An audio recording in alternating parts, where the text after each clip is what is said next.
Hello there friends, welcome back to another episode of Generation Tech. My name is Alan. When it comes to purchasing an automobile for a lot of people, reliability and longevity of that vehicle is of the utmost importance. That means buying a vehicle that can last ideally more than a decade that requires only some routine maintenance. Some people who are neither concerned about aesthetics or having the latest greatest things can squeeze out far more than a decade and even several 100,000 miles from their vehicles. I remember my dad had a 91 Camry, and I'm pretty sure it'd still be alive today if it wasn't caught in that 7-car pileup on the turnpike. We also had a 93 Honda Civic, which I'm sure today is still driving around somewhere in Jersey, lower to the ground with a fart can and a giant wing on the back of it. In general, it's not rare for Japanese sedans and American pickup trucks to reach the 200,000 mile mark and go even way past that. Then you have absolute beasts like Irvin Gordon's 1966 Volvo 1800S, which has the record for the highest mileage in a car at over 3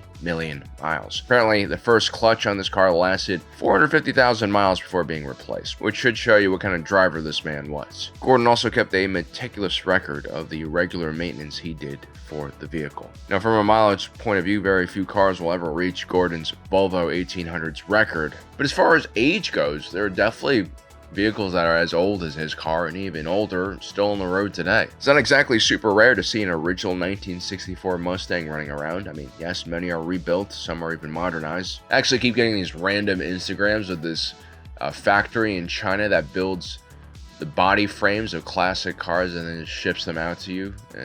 So there's a demand for this, I guess. And apparently there's still around 60,000 Ford Model Ts running in the world, and those first started production in 1922, more than a century earlier. So it takes a particular type of person, generally a car lover, to own, maintain, and drive a car way beyond what sellers intended and advertised it to. Nowadays, most modern cars are supposed to make it up to 200,000 miles. That's about 25 trips across our Discworld.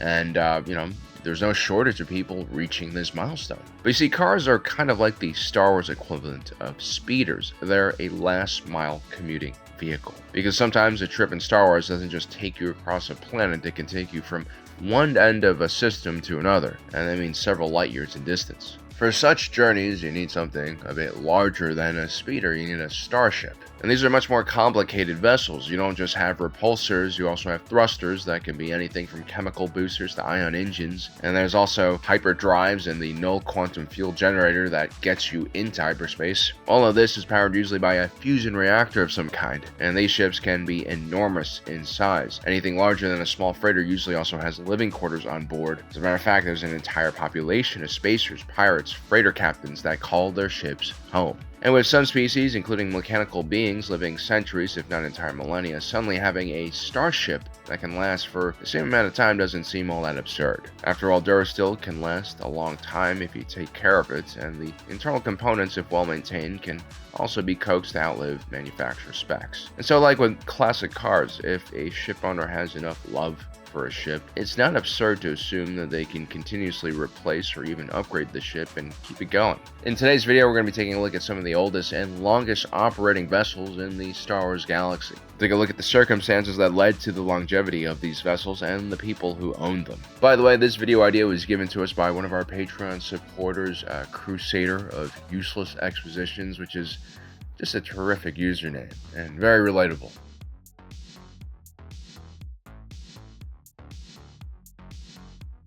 The Millennium Falcon is a YT-1300 Carillion Engineering Corporation freighter, and it's the perfect example of what happens to a ship that exchanges hands between several owners who all love and cherish the ship in their own way, and continue to modify and upgrade the internal components. I mean, most Carillion Engineering Corporation, civilian and commercial freighters were essentially just boxes that were designed to be upgraded and continuously customized. On the YT-1300, other than the sublight engines, which were quite robust to begin with and uniquely fit and shaped and therefore hard to replace, everything on board was built to be eventually upgraded. And CEC, along with many third-party manufacturers, provided a huge spread of aftermarket parts that spacers could essentially purchase. It's very Carillion, they're all about freedom and exploration, open systems, biggest bang for the buck for their customers. I'm looking at you, Apple and Tim Cook. And so people were actually encouraged to make the leap and buy Corellian ships and grow with it. It's actually a wonderful concept. Imagine if we lived in a world where the automobile industry actually did the same, sold platforms that were designed to be upgraded through the lifespan of their customer base. Imagine if we had that instead of the luxury car through your lease cycle or the pressure to constantly move new cars off the lot. This would create a very interesting segment in the automobile market and probably very devoted fans to certain brands. Of course, the business model is not as good when it comes to short-term profits, but if you take a look at the state of the automobile industry, especially in America, well, clearly the current situation is not working out that good either. And so CEC encourages ships to last as long as their owner does. And so the Millennium Falcon's original serial number, YT492727ZED, is probably seen on very few of the parts that now make up the ship. By the time we see the vessel in the sequels, it's almost a century old.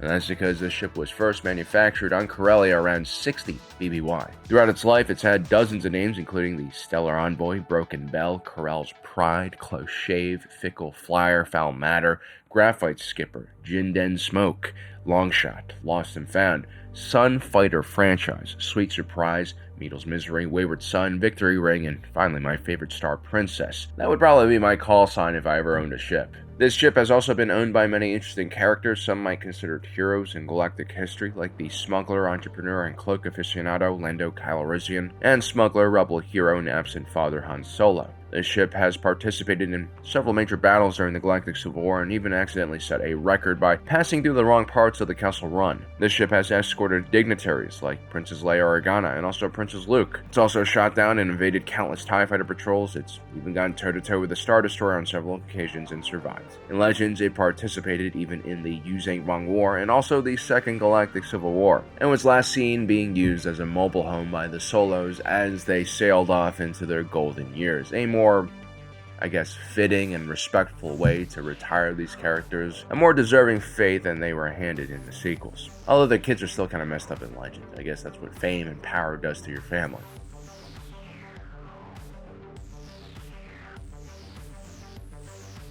Professor Hu Young is probably one of the most important members of the Jedi Order that a lot of fans are not aware of. The funny thing is, despite his importance to the Jedi, he has zero chance of ever accessing the Force, and that's because not only is he not a Jedi, he's not even technically alive, he's a droid. And while he served in many roles, including accidental archivist for the entire Order, especially after its demise, Hu Yang's main job for hundreds of years was ferrying little Jedi younglings to the world of Ilum for their gathering ceremony, on board of his ancient ship known as the Crucible. Both the Professor and his ship date back to the Old Republic era and are reportedly over 1,000 years old. The Crucible is a Paladin-class Corvette made by Rendeli Vehicle Corporation, a subsidiary of Rendeli Star Drive, which was once the largest supplier of naval ships for the Republic Navy. That was before Quad Drive Yards was created and basically overtook them. Anyway, over the centuries, Professor Hu Young turned the Crucible into a workshop and library of sorts. You see, the gathering ceremony was a crucial part of a Jedi youngling's journey to becoming a Padawan. In the world of Ilum, these younglings would go through a trial and test to find their first Kyber crystal. Once they achieved this feat, they would return to the Crucible, where Professor Hu Young would instruct them to build their first lightsaber. And inside of his ship,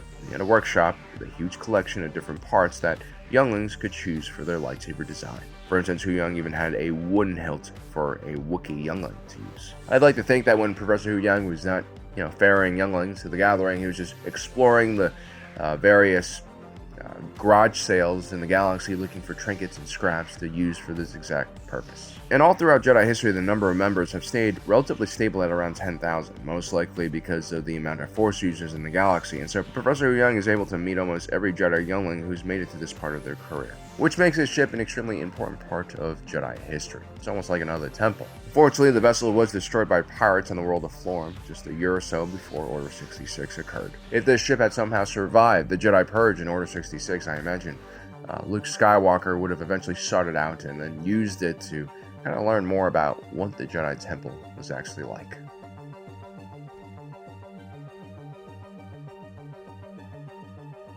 During the Old Republic era, there was a period of extreme violence and conflict that saw the galaxy enveloped in on and off wars almost every century or so, lasting from the Old Sith War to the New Sith Wars. This was thousands of years of instability and disaster. And through it all, Old Republic relied heavily on a ship from Rendeli Star Drive subsidiaries Rendeli Hyperworks, known as the Hammerhead-class cruiser. Like most Rendeli ships, the Hammerhead cruiser featured a powerful bank of engines in the rear and a relatively long body and cockpit placed in the front of the ship. The Hammerhead cruiser featured a heavily armored and reinforced bow that was several stories tall and had many weapons emplacements on it, thus giving the ship its hammer-like appearance. This design favored aggressive frontal attacks. Basically, the Hammerhead cruiser was always in attack mode and all of its weapons were always facing forward. And because they were always facing the enemy, they presented a very slim profile to hit, and the surface area that they did present was again very heavily armored and could take a beating. This is actually a very strange and kind of limiting tactic for a military force to take on, especially the Republic, which wasn't the most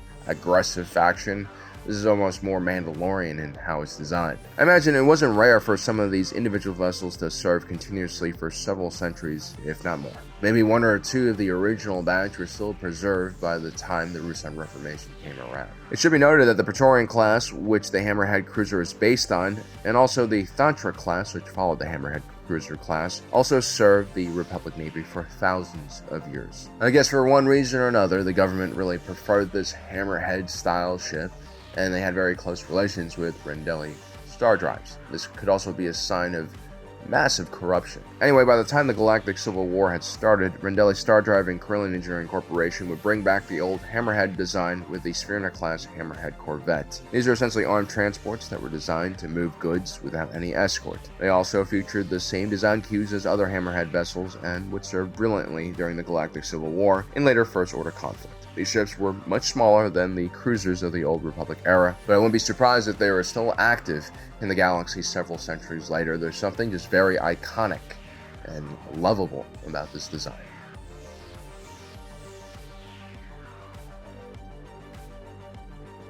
So we're going to be going on to the deep lore now to talk about a vessel made by the Yuzhang Vong. A very, very strange vessel. The Yuzhang Vong hailed from another galaxy that was completely destroyed by a disastrous conflict between sentient machines. The Yuzhang Vong were a warrior race that heavily depended on bioorganic technology, and so all of their ships were actually living. The Yuzhang Vong would go on this great crusade across the wide expanses between their galaxy and the Star Wars galaxy. This is a journey that was taken at sublight speeds due to the limitations of the Yuzhang Vong's FTL technology, and so this was a journey that would take many, many centuries. The Yuzhang Vong would board what were essentially generation ships known as world ships. These vessels were over 100 kilometers wide and featured complicated ecosystems that provided oxygen, food, water, fauna and flora for all of the living inhabitants on them. Known as the Koros Strona, these ships were some of the greatest works the Yuzhang Vong ever managed to create. The outer surface of these vessels were made out of a living material known as your coral, and the ships were powered by something known as a Dobbin Basel, which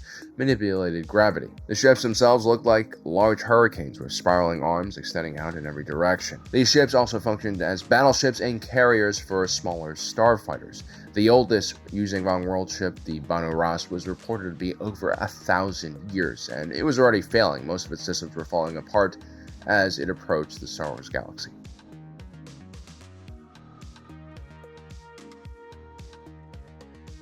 During the relatively peaceful post-Rusan Reformation period, Rendeli Star Drive's Dreadnought-class heavy cruiser was one of the larger capital ships in the galaxy, one that was used by the Republic's judicial forces as well as planetary defense forces. At 600 meters in length, this blocky vessel, inspired by older Mandalorian designs, was relatively heavily armed for the period, and 10 medium turbo lasers and 20 heavy laser cannons along with several other munition launchers. This ship was extremely robust and featured a clamshell-like appearance. They were active centuries before the Clone Wars even started, and they were still active during the Imperial era, although by that time they were no longer considered frontline units and used in reserve fleets. Many of these Imperial dreadnoughts were refitted with faster hyperdrives and had their cargo areas modified into hangars so that they could serve as TIE fighter carriers. These dreadnoughts would mostly serve as patrol vessels and TIE fighter carriers in more sparsely populated areas of the galaxy, mostly in the Outer Rim. In one very famous incident during the Republic era, 200 Dreadnought-class heavy cruisers were launched by the Republic Navy. This group was dubbed the Katana Fleet. One of the cool things about this fleet was it featured a proprietary technology that basically slaved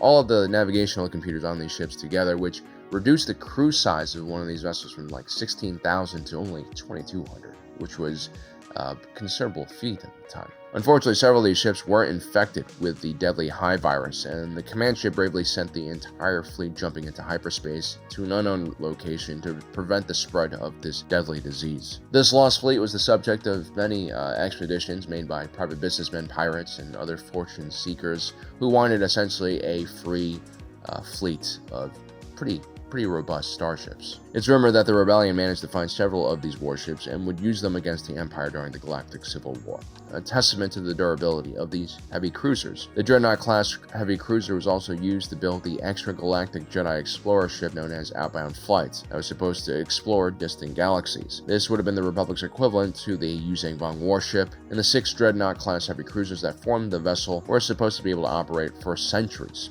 Unfortunately for everyone on board, the Outbound Flight project ran into Thrawn and the Chiss and was forced to crash land in the unknown region.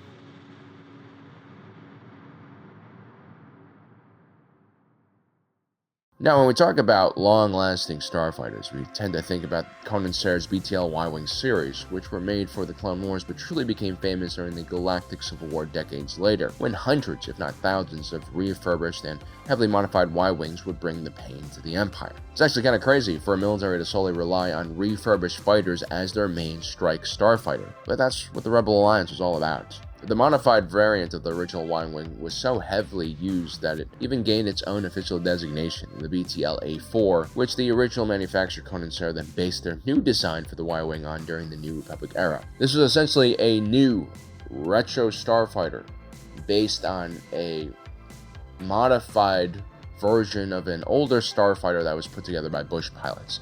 It's as if Honda Civic released a new retro Civic that was based on a 90s Civic with a body kit and a fart can.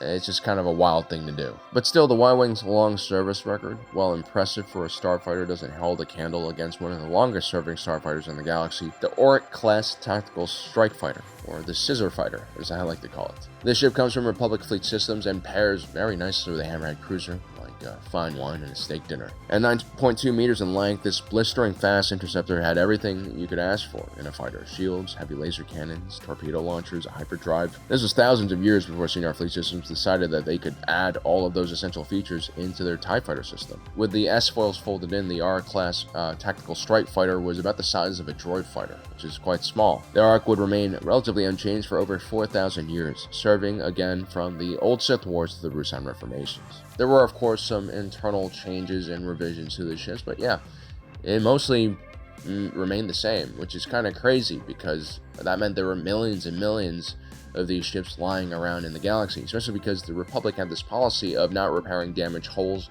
Instead, they would sell these to planetary defense forces. So these were probably one of the most popular ships in the galaxy for a period of time, kind of like the Ford Model T. This also meant that the simple classic design became a favorite for modders, and there were just a lot of parts lying everywhere. While starfighters don't usually last as long as freighters, I do think it's possible that there were ARC fighters that were still flying around after several centuries of use, especially if you had owners that treated their fighters in the same way that Irvin Gordon treated his little Volvo sports car. So there you have it, guys. Those are some of the oldest longest operational vessels in the Star Wars galaxy. I hope you enjoyed today's video. If you did, don't forget to subscribe, hit that notification button down below so you don't miss out on the rest of our awesome content. As usual, my name is Alan, reminding you that my allegiance is to the Republic, to democracy. I'll see you next time.